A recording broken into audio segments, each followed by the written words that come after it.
Hi guys, and welcome back to my kitchen, and today I'm going to be showing you how to make Hasselback potatoes. So they sound really chefy, but they're actually really easy to make and really tasty, so I highly recommend giving it a go. The potatoes we're going to need for our Hasselback potatoes are an all-rounder floury potato, such as a Maris Piper or a King Edward's, or some might just be labelled as an all-rounder. So those are the ones you want, a floury variety. You could use a waxy variety or just get a slightly different texture, but it would still work, but the floury ones are best. And I've got a really cool tip for you to show you how to do the cutting, so actually I think we'll do that first. So I've got my oven on at 180, got that preheating, and I'm going to prepare my potatoes. So this is a really cool way. So a Hasselback potato is like a sliced potato that's not sliced all the way down to the bottom, and it sort of fans out and it's all crispy and crunchy on top and still soft in the middle, and it's kind of like a cross between a chip and a crisp and a baked potato and a roast potato.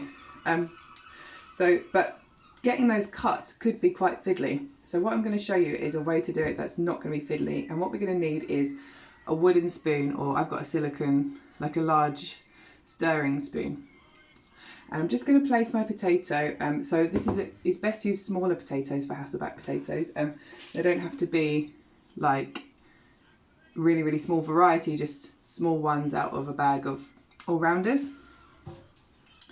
And I'm going to pop that into onto my spoon.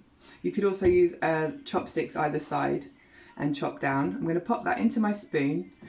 And then what I'm going to do is, I've got a really sharp, small, quite thin knife here, and I'm going to start making cuts in my potato. So I've already started on this one, so you didn't have to watch me cut the whole one.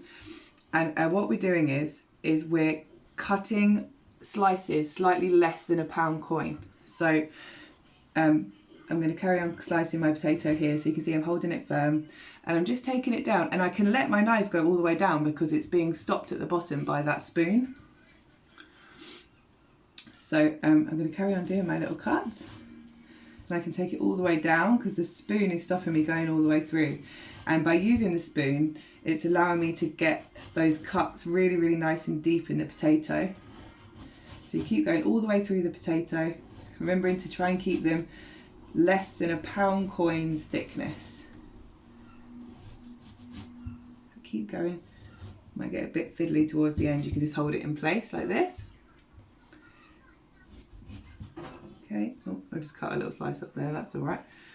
Keep going until you end up with this gorgeous, like, fan.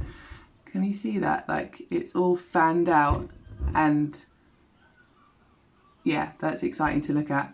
And it's not all gone all the way down to the bottom, and it's just looking lush. So the next thing we're going to do is, once you've done your potatoes, I've got a bowl of oil here. You could use veg oil or olive oil. I'm just going to really generously toss the potatoes in the oil. I want to make sure it gets really well coated. That's going to help really crisp them up. And once you've done that, you're going to place your potatoes onto a baking tray. Okay, and then this is when you're going to get your flavouring. So let me just rub that oil off my hand. So the first thing I'm going to do is I'm going to season them with some black pepper. And then this is when you're going to get involved. So I'm going to put some salt on, quite a generous amount of sea salt I'm going to put on.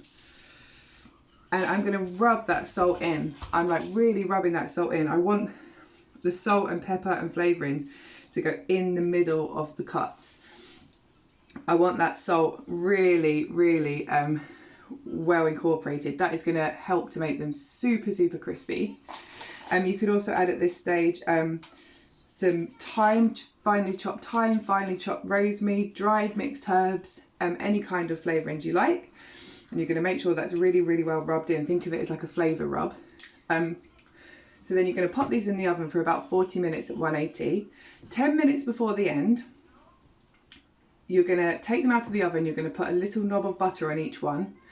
And you can also, if you fancy like cheesy Hasselback potatoes, you could put a little bit of grated cheese on top for that final 10 minutes. Pop them back in the oven, and you've got a potatoey delight that is just going to be so delicious on your dinners. You can serve it with loads of stuff. Just think of it as your new potato side dish. I hope you enjoyed that. I can't wait to cook and eat these potatoes. Have a nice day and happy potatoing.